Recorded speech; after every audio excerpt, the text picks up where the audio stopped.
Mesdames, messieurs, bonjour et bienvenue dans cette nouvelle émission sur Lorena TV. Aujourd'hui, j'ai la chance d'avoir ici en plateau Vivien Bochat. Bonjour. Enchanté.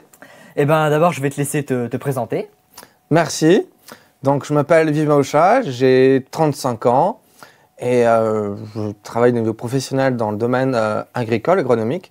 Et la raison qui m'amène ici ce soir, c'est pour parler d'art oratoire. Et justement, quoi comme art oratoire? Quoi comme art oratoire? Ça contient quoi? Alors, l'art oratoire, c'est l'art de discourir, de faire des discours. Alors, on peut avoir plusieurs types de discours. Des discours informatifs, des discours qui vont chercher à convaincre un auditoire, à faire des actions, ou également des discours plutôt divertissants. On peut avoir tous ces types de discours-là. Et également, on peut également jouer sur la durée des discours, par exemple des improvisations aussi, ou des discours préparés. Donc, je pense que tout le monde comprend ce que c'est qu'un discours préparé. C'est quelque chose qu'on prépare en amont et qu'ensuite on répète et on présente devant un auditoire. Les allocutions présidentielles, par exemple. Par exemple, oui. Je suppose que c'est préparé en amont par le président de la République, même s'il peut peut-être faire également des improvisations. Mais en tout cas, ça ne se remarque pas. C'est fait pour. C'est fait pour, oui. Je pense que c'est un très bon orateur, Emmanuel Macron. Oui. Et puis, donc voilà, des improvisations, des discours préparés. Et je fais partie donc d'un club d'orateurs où nous permettons aux membres de ce club, de cette association, d'améliorer leur prise de parole. Parce que c'est vrai que c'est un exercice qui n'est pas évident. Je suppose que tout le monde a déjà fait des exposés en classe, en cours. Et c'est vrai que ça fait peur quand même, hein. C'est assez stressant pour beaucoup de personnes. Quand on maîtrise le sujet, ça va. C'est vrai que quand on maîtrise le sujet, ça aide davantage à parler avec un peu plus d'aisance. Et ce qu'on nous apprend dans le club, c'est pas une formation, c'est vraiment la pratique. Donc comme on dit, c'est en forgeant que l'on devient forgeron. Donc voilà, c'est en pratiquant devant un auditoire plutôt bienveillant qui va nous donner, c'est la particularité de cette association, donc de ce club d'orateurs. Donc je suis membre à Thionville. Vous avez aussi nous avons également un club à Metz et d'autres clubs sur Luxembourg, un peu partout dans le monde en fait. Et la particularité, c'est qu'il n'y a pas de formateur à proprement parler. C'est vraiment c'est faire des discours préparés et improvisés et demander en fait des retours aux personnes du public qui vont nous donner nos points forts, ce qu'ils ont trouvé de particulièrement intéressant dans notre prise de parole. Ça paraît par exemple la variété vocale, la gestuelle, la structure du discours qui fait que l'on suit qui fait que l'on suit très bien le discours, qu'on accroche parfaitement à ce qui est dit, et également des points d'amélioration. Par exemple, si la personne était plutôt hésitante, on peut lui dire, voilà. Sans même que vous comptez un peu les hésitations. Parce que pour le coup, je suis venu, c'est peut-être la dernière en date. C'était l'avant-dernière, tout à fait, la séance avant Noël, exactement. Donc il y avait on a aussi des rôles un peu particuliers. Donc pour les discours, il y a évidemment un chronométreur qui va chronométrer chaque discours, parce qu'il faut respecter le temps de parole, et également pour pas que la séance dure éternellement. Et vous avez également donc un autre rôle qui est le rôle de grammairien. C'est une personne qui va, durant la séance, va écouter très attentivement tout ce qui est dit et va relever les fautes de grammaire, de français. Et également un troisième rôle qui peut être effectivement pris avec un ton d'amusement, c'est le compteur de E. C'est-à-dire que c'est quelqu'un qui va relever tous les tics de langage ou des hésitations. Si on fait beaucoup de E, de A, de donc, de choses parasites dans nos prises de parole. Et il nous donne des rapports à la fin pour nous aider à nous améliorer. Je mets au défi le monteur de compter le nombre de E dans mes phrases. Voilà. Petit défi, si c'est Olivier qui monte. Voilà, merci. Tout à fait. Et donc, si tu es là ce soir, c'est surtout pour nous parler d'un concours que tu organises, donc le concours Robert Schuman. C'est bien ça, le concours de discours Robert Schuman. Puisque dans notre association, nous avons donc 2 séances. Donc, dans chaque club, il y a environ 2 séances par mois qui durent 2 heures environ. Et à côté de ça, il y a des événements interclubs. donc qui permettent au fait aux personnes, donc à des membres de Toastmasters, c'est le nom de l'association Toastmasters International, qui permet à ses membres d'aller se présenter devant un public dont ils n'ont pas l'habitude et de faire des discours, de faire de l'art oratoire, donc d'un concours. Donc il y a des concours officiels dont la saison va bientôt commencer. Et chez Toastmasters, si on prononce ces discours en anglais, on peut même devenir champion du monde de prise de parole en public. Ah oui. Oui, tout à fait. Il y a un titre de champion du monde de prise de parole en public. Donc là, c'est vraiment homologué, Là, c'est homologué, c'est certifié par Toastmasters, etc. Donc là, il n'y a pas de... Voilà. Moi, le concours que j'organise n'est pas homologué par Toastmasters, c'est plus un concours indépendant. C'est vraiment local. Donc quand je dis local, c'est de personnes des clubs de Metz, de Thionville, de Luxembourg, parce qu'il y a des clubs. Donc avec un club francophone, mais 9 clubs anglophones. On peut aussi faire des clubs en français, en anglais, en allemand. On pourrait aussi penser à des clubs en luxembourgeois. Ça serait très local pour un club en luxembourgeois. Oui.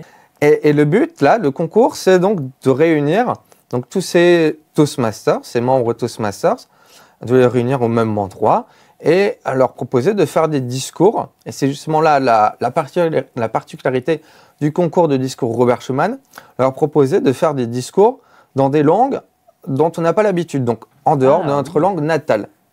C'est ce qui est encouragé. Évidemment, on peut très bien, si on est français, c'est vrai qu'on peut avoir des difficultés avec les langues étrangères, faire des discours en français. Mais c'est bien aussi, je trouve... C'est conseillé, c'est en période à ce que les gens, les personnes, les concurrents fassent des discours dans des langues étrangères dont ils n'ont pas l'habitude de sortir de leur zone de confort. Alors, c'est des discours qui varient entre 2 et 5 minutes en général. C'est la 6e année du concours, 6e édition, voilà. Et donc, chaque année, nous avons un thème sur le concours. Donc, on a eu une année, c'était partager ses émotions. Voilà. Donc, c'est vrai que ça doit être des discours, comme c'est multilingue, et que dans l'auditoire, tout le monde ne comprend pas forcément le luxembourgeois ou l'allemand. Il faut quand même être capable de retranscrire, de transmettre un message. Donc partager ses émotions, c'est quelque chose d'assez universel. Il n'y a pas besoin de comprendre ce que va dire la personne pour ressentir l'émotion qu'elle a. Oui, c'est sûr qu'on n'aura pas forcément... ça va pas forcément être, par exemple, parler du cinéma, on va peut-être plus parler de termes techniques et tout ça, alors qu'il faut quelque chose de plus général. Après, chaque personne est libre de donner un discours sur le sujet de son choix, mais qui soit évidemment en lien avec le thème du concours de l'année-là, de l'édition-là. Donc on a aussi des discours invraisemblables, donc il s'agit de raconter une histoire invraisemblable. Donc ça aussi, c'est quelque chose où on fait appel à beaucoup d'imagination. C'est quelque chose de très intéressant. Et l'édition cette année se consacre plutôt sur des discours humoristiques, sur l'humour. J'allais demander c'était quoi le thème de cette année. Très bien, donc j'ai pris un peu d'avance. Donc l'humour, sur du divertissement. Donc c'est vraiment là, c'est vraiment pour s'amuser lors de ce concours-là. Il y a également des défis, puisque faire de l'humour, déjà, c'est pas une chose évidente. Dans sa langue maternelle, alors. Dans sa langue maternelle, voilà. Et après, effectivement, faire des discours humoristiques dans une autre langue qui n'est pas la nôtre, dont nous n'avons pas l'habitude, ça rajoute un autre défi. Oui. Et il y a un troisième défi, qui est en fait de parler devant un auditoire qui ne comprend pas forcément ce que l'on dit. Et oui. Donc là, on peut jouer sur des choses des petits trucs qui nous permettent de jouer qui nous permettent de faire passer notre message. Par exemple, la gestuelle ou la variété vocale ou CD de support visuel. Ça, c'est quelque chose qui est assez universel. Le corps, c'est sûr. Voilà, la gestuelle. Si on prend une image dans un film, tout le monde va comprendre sans forcément connaître les répliques ce qui est en train de se passer. Si c'est un film, si c'est une scène d'action, ça se voit tout de suite à l'image. Exactement. Donc les concurrents peuvent jouer sur cela pour faire passer leur message humoristique. Évidemment, si on veut s'amuser à faire des jeux de mots dans la langue, si l'auditoire est pour un auditoire qui sera majoritairement francophone ou anglophone, donc faire passer des jeux de mots en anglais, en français, ça va aller. Maintenant...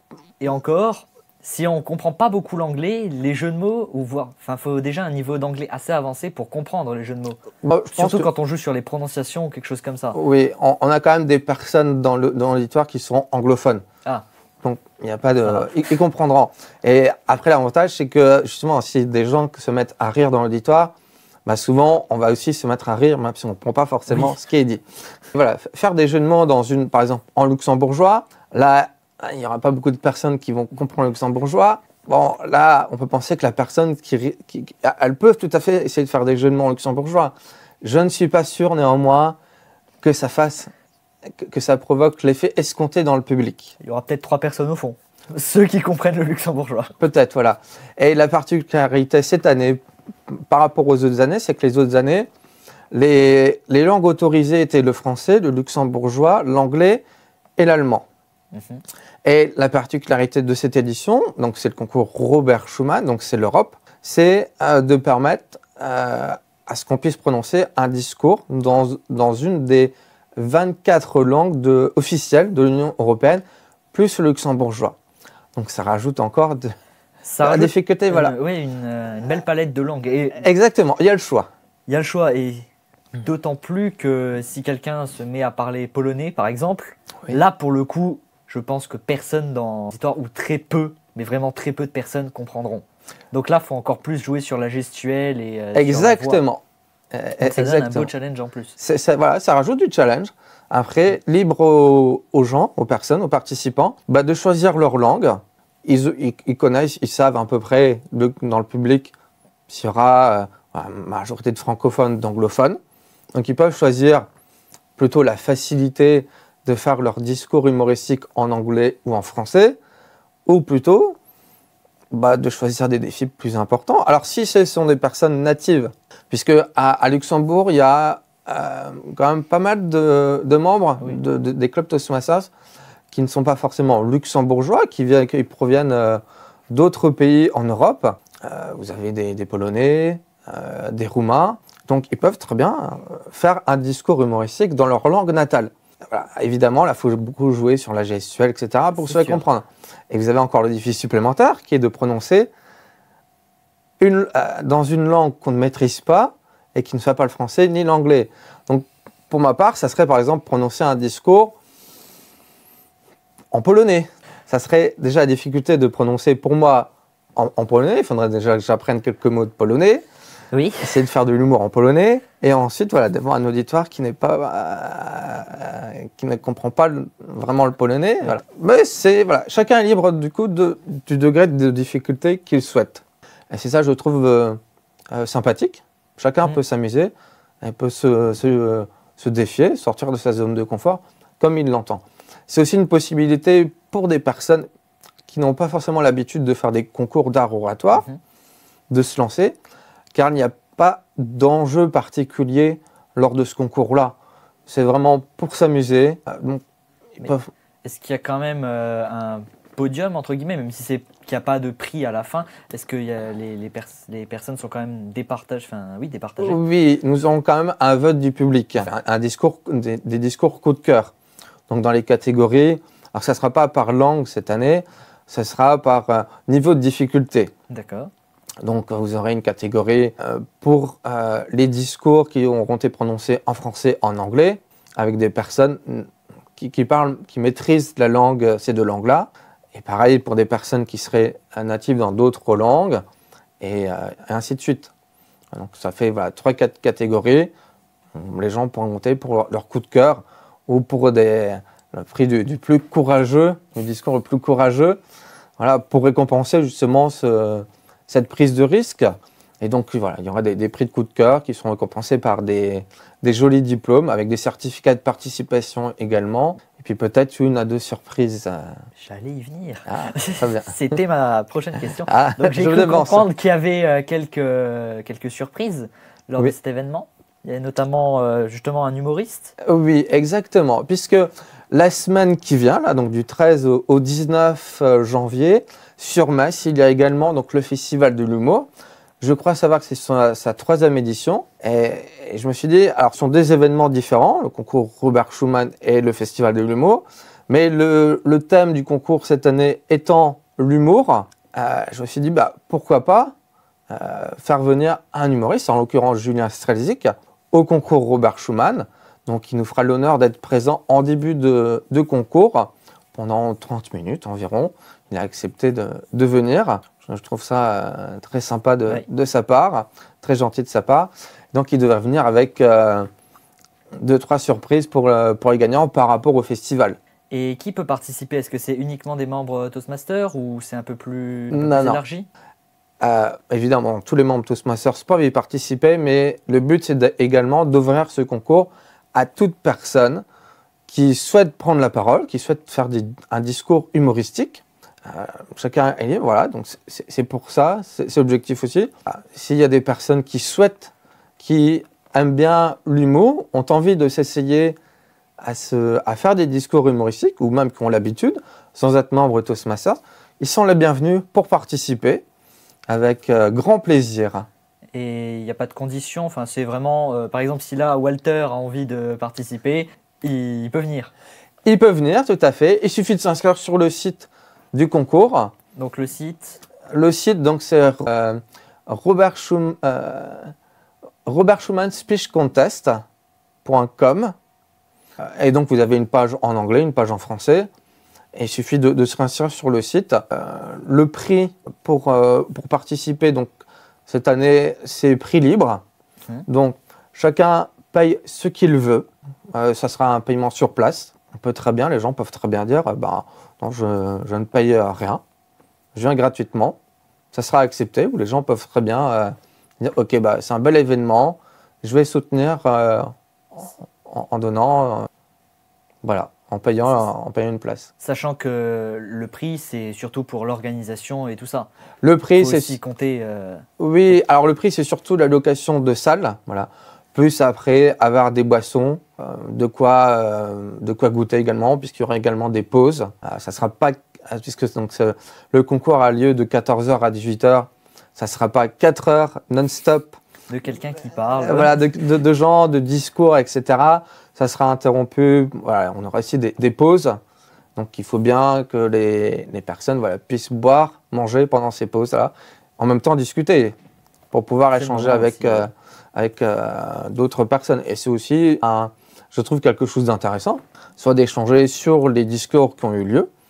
On peut très bien dire aux orateurs présents, je sais que du point de vue des Toastmasters, ils apprécient quand on leur fait des retours sur le discours, donc en leur disant, voilà, j'ai apprécié ça dans ton discours, j'ai apprécié l'humour que tu as mis là, la blague là. Je pense que les prochaines fois, je verrai plutôt ceci, tu vois, mettre un peu plus de variété vocale, par exemple, ou accentuer ta gestuelle. Ça, c'est des choses qui peuvent se dire en off, dans le cadre du concours, pour pouvoir aider la personne à s'améliorer. Exactement. Et donc, on en parle depuis tout à l'heure, mais c'est quand et où? Ah, bonne question. C'est quand et où? Donc, ce concours a lieu ce samedi 18 janvier, de 14h à 18h à Metz, et plus précisément au foyer Pilâtre de Rosiers. Donc, c'est pas très loin, on peut dire, en face des arènes, de l'autre côté de la Seille. Vous avez un parking sur place. Voilà. Donc, ça sera là, au foyer Pilâtre de Rosiers. Très bien. De 14h à 18h. Ce samedi 18 janvier. Voilà. Donc, notez-le directement dans vos agendas. Samedi, vous allez là-bas. Voilà. J'attends que vous notiez. Voilà, c'est bon, c'est noté. Eh bien, merci beaucoup d'avoir répondu à toutes ces questions. Est-ce que tu as quelque chose à rajouter? Un petit mot à dire encore? Soyez les bienvenus. Voilà. Et puis, vous aussi, qui êtes des téléspectateurs, peuvent assister, puisque vous pouvez soit participer en tant que concurrent, en tant qu'orateur, puis également venir assister tout simplement en tant que spectateur. Voilà, c'est libre. Donc, c'est le même principe, il suffit de s'inscrire sur le site, donc robertschumannSpeechContest.com. Et puis, et de venir. Voilà, de venir avec la bonne humeur et de passer une bonne après-midi, un bon moment, en espérant plein de rigolades durant les discours. Ce que j'espère, enfin, non, c'est même pas ce que j'espère, c'est ce que je pense. J'ai l'habitude, des orateurs en tout cas de chez Toastmasters qui fassent preuve de créativité, dans leur discours. Donc, ce sont des bons orateurs. Voilà. Et puis, même pour les personnes qui s'essaieraient à ce type de discours, ça sera reprécisé à l'entrée du concours, au début du concours, que nous avons un public bienveillant. Donc, qu'on est là pour encourager l'orateur ou l'oratrice. Donc, pourquoi pas essayer? Bah oui. Merci. Eh ben, merci beaucoup d'avoir répondu à toutes ces questions. Merci beaucoup. Bon courage pour samedi. Je pense que là, cette semaine d'organisation va encore être un petit peu compliquée. Oui, oui, oui. Mais on y voit le. Mais ça va le faire. Très bien, oui. Merci beaucoup. Ben, merci. Et merci à vous d'avoir regardé cette vidéo. Et ben, foncez samedi à l'événement. Et puis, à une prochaine fois sur Lorena TV.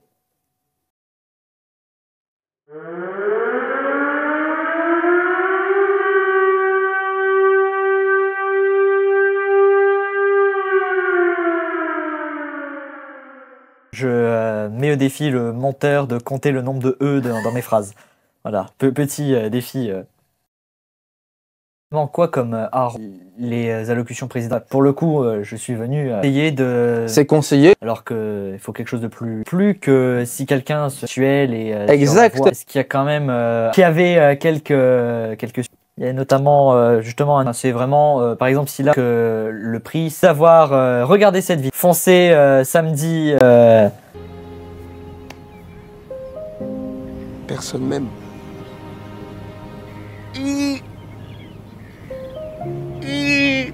Faut jamais aller sur les réseaux sociaux.